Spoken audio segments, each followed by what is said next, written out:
Time to start looking at some Sword and Shield cards. This time, it's Morpeko V.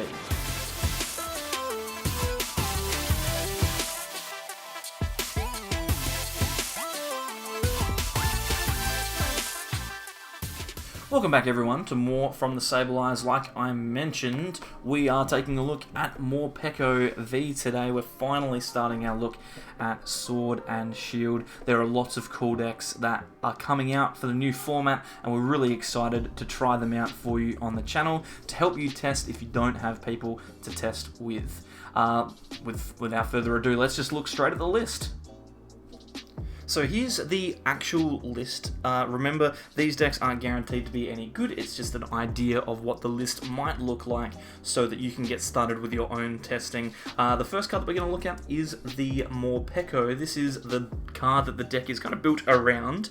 Morpeko, we've got 3 copies, has 170 HP, Morpeko V. Its first attack for a colorless does 20 and 20 to the bench, so kind of like Overrun on Xerneas GX now. But the main piece of kind of information that we need to be aware of is the second attack. For 2 lightning and a colorless, does 150 damage, discard an energy from the active Pokemon, from your active Pokemon, and then retreat to the bench. So 150 hit and run, you've got access to Electro Power and Lily's Pokédoll, so you're going to be able to do a huge amount of damage and then protect yourself from being knocked out.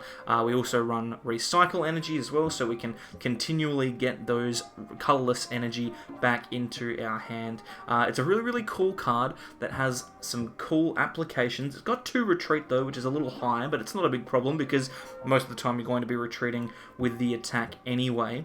If 150 isn't enough, we also have Morpeko V. We've got a single copy of that.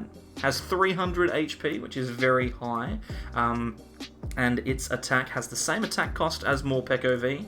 Morpeko V Max's attack, double lightning and colorless, 180 damage, and then 20 to every Pokemon on your opponent's bench. So you can do 180 plus Electro Powers gets you to 210, 240, 270, those kind of numbers, and you get to spread damage around on the bench as well. And interestingly enough, Morpeko V Max actually has 1 less retreat than Morpeko V, so if you are in a pinch, you can evolve it and then retreat for 1 less. But, you know, that's probably not going to come up too much. If you are looking to retreat for free, we have 1 final attacker in this list, and it is Taboo Cocoa V, 200 HP. It has 2 attacks as well. The first one for 1 lightning does 20 damage, and then you draw 2 cards. So it's a pretty solid card, solid attack for setup if you need to, and it also gives you a 1 energy attack that the deck sorely kind of is looking for. You've obviously got Overrun, but this one I think is better because it helps you set up some more cards. The second attack is double lightning colorless, same cost as Morpeko V and Morpeko V Max. It does 200 damage and then you can't attack next turn, so it's perfectly acceptable and gets you up to 230, 260, 290, depending on how many Electro Powers you play, and it has free retreat, which is a good thing too. If you're worried about that though, you've got Zeraora GX in this list, 1 copy.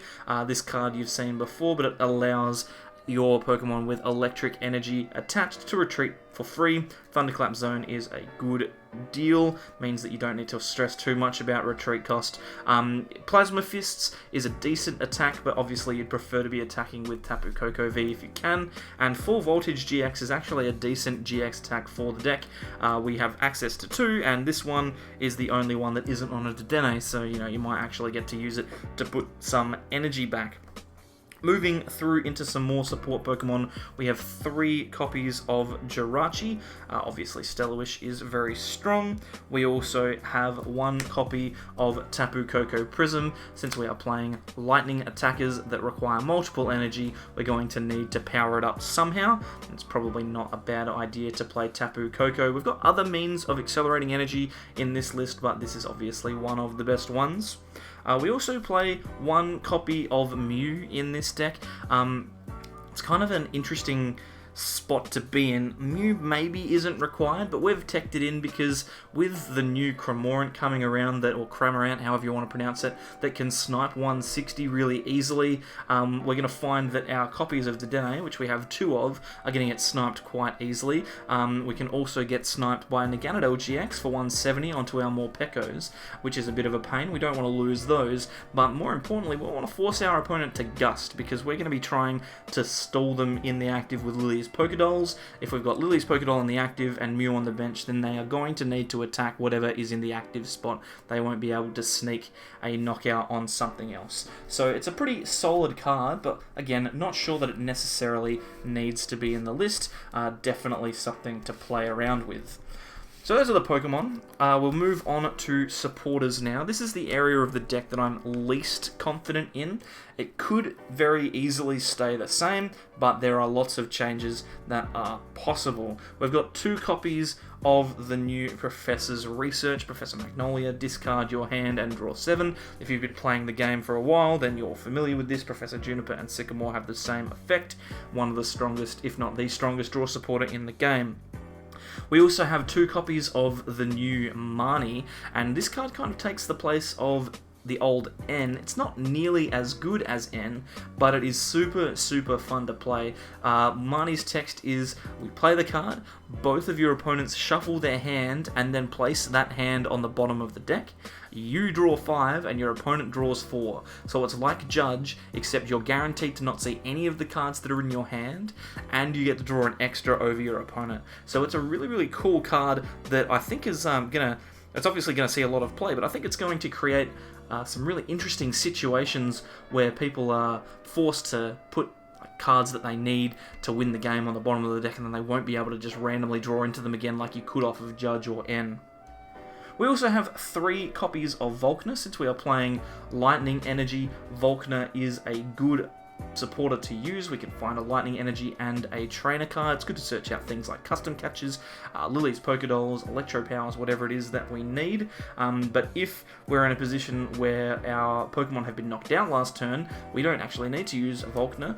We could use Rosa in order to find not only a Energy, but also a Pokemon and a Trainer card. It's a good distinction. Rosa is a Trainer and Volkner is an item. So we can get things like Stadiums from Rosa, which we wouldn't be able to do from Volkner, so it's important to remember that distinction. We also have 2 copies of Guzma and Hala in the list. I think this is a card that could potentially go, but you know, it's definitely worth testing at the moment. We've got Special Energy and Recycle Energy that we'd really like to get out. We've got Thunder Mountain that we need to accelerate our speed of attack, and we've also got escape boards and lucky eggs that we want to get out and play as well, so we can search for those with Guzma Hala. We also have 1 copy of the new Bead, or Beady, or Bede, or Voodoo, or whatever it's pronounced. This is a good generic energy acceleration. You play this card and then attach a basic energy from your hand to one of your benched Pokemon. It means that if you have already used Taboo Cocoa, you could potentially power up an attacker from nowhere. If you've got your board position right, it means that you're not super worried about Pokemon getting knocked out if you have set up energy already. Like I said, not super confident on the supporter line. In testing, it has tended to work, but I think over time we'll probably see us veering towards more of this raw draw. Moving on to trainer cards. The trainer that is most important for this deck is our 4 copies of Lily's Pokedoll. This is the thing that makes the deck work. The attack from Morpeko is really strong, but the fact that you can retreat into a Pokemon that doesn't give up prizes is super important. Hit and run really benefits from Lily's Pokedoll. It also gives you a free retreat option, a bit of a pivot at the top. That means that if your opponent doesn't choose to knock you out, you can just put this on the bottom of your deck and keep on going. Lily's Pokedoll is the reason that this works, and in fact, you'll see some of the games that we're playing, Fione is actually coming into lots of the decks that we're playing just because Lily's Pokedoll is so prevalent in this new format, or so we've found, that it is really important to be able to get around it. So definitely make sure you've picked up your copies of Lily's Pokédoll now, so that you find that you've got your 4 when the next series of cards comes along. Quick Ball, this is another busted card that's come out of this set. Discard 1 card from your hand and then find a basic Pokemon. Every Pokemon in this deck, apart from Morpeko VMAX, is a basic Pokemon, so discard 1 and find any Pokemon you want is really, really good, and it means that things like Tapu Cocoa Prism are searchable again. One of the big problems that decks like Pikarom had was that it was so hard to find Tapu Cocoa Prism. Now it is almost free. It's so good. Quick Ball is a silly card that is going to see massive use across the board. It could potentially be one of the best cards in the set. We also have 1 copy of Cherish Ball. This is a card that could probably go, but we've played it to increase consistency to get things like the Dene and Zeraora out when we need them. Obviously, it's not going to be able to find Morpeko because it's not a GX, but Cherish Ball just gives us the extra little ball search that we can use to find, draw into Dene. That's actually really important because when you go first, you can't use a supporter anymore. So Cherish Ball could find you that Dene turn 1 to get you enough cards to help you set yourself up.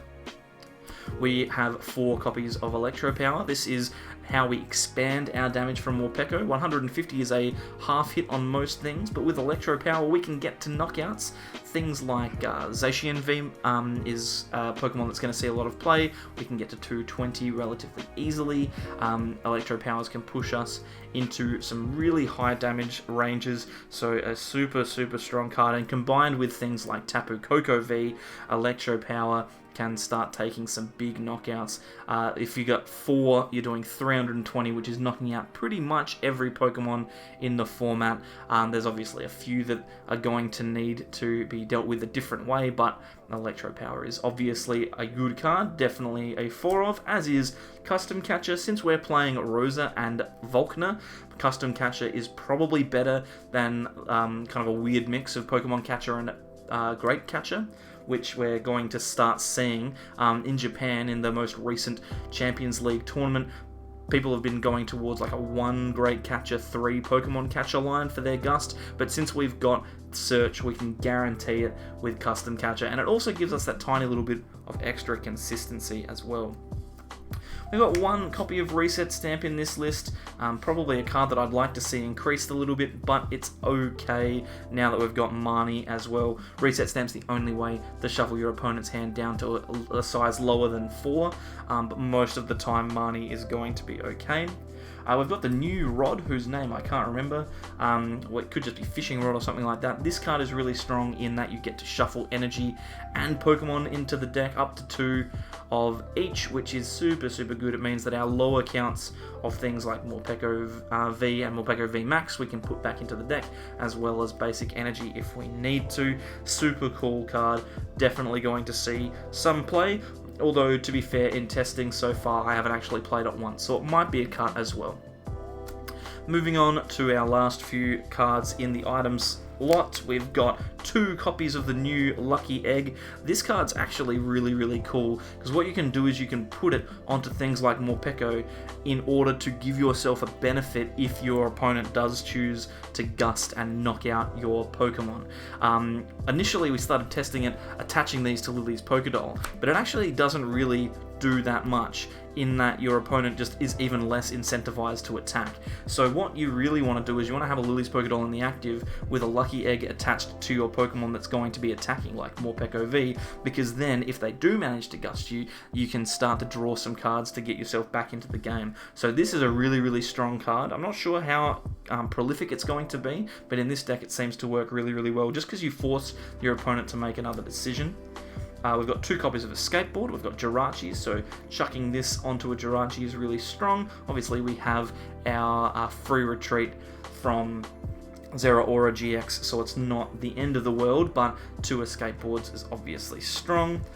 With Stadiums, we've got 1 Viridian Forest to search out energy and 1 Thunder Mountain. It's a low counter Stadiums, but we'll probably find ourselves playing a few more down the line. Thunder Mountain, obviously, the thing that lets you get your attacks off as soon as turn 1 going second. So definitely an inclusion. It's just a matter of whether or not we increase the Viridian count, but at the moment I see no reason to. Finally, our energy, we have 2 copies of Recycle Energy and 8 copies of Lightning. Recycle Energy is super good with the combination of Morpeko V's discard. Means that if you've got 2 Lightning on there, you can just attach a Recycle, attack for 150, and then put the Recycle Energy back into your hand. 8 energy for basic Lightning is enough that you'll be able to discard them to put Taboo Cocoa Prism Star into play, but it's not so many that you'll clump up your hand. Remember, you can search with Rosa and with your Volkner as well, so it's not like going to be difficult to find those energy, but it is important to be able to get them when you need them. So there it is, there's the deck. It is looking like it's going to be a cool deck to run through. It might not be one of the top tier ones to start off, but it was relatively successful in Japan recently, so definitely a good place to start if you don't want to look at things like Zacian straight away, because, you know, they don't always want to play the best decks. I mean, in saying that, the next deck profile that we do will probably be Zacian, so I'll be on the lookout for that. So there it is, that's Morpeko, one of the cool new decks that we've taken a look at for Sword and Shield. It's a good place to start. It's probably not the best deck in the format, but it certainly is fun with an easy concept to understand. If you like this type of content and you want to see more Sword and Shield proxy content, then you are in the right place. Over the next month or so, we'll be looking at a whole bunch of different decks, as well as playing some games with them, so you can see these cards in action. If you want to see more, then consider subscribing. There'll be I can never get it right, it's over on this side. There'll be a little button here where you can click and subscribe, and on this side, there'll be some more videos for you to watch. If you're on Facebook or Twitter, follow us at @thesableeyes_YT. And otherwise, we'll see you all next time for more from the Sable Eyes. Bye.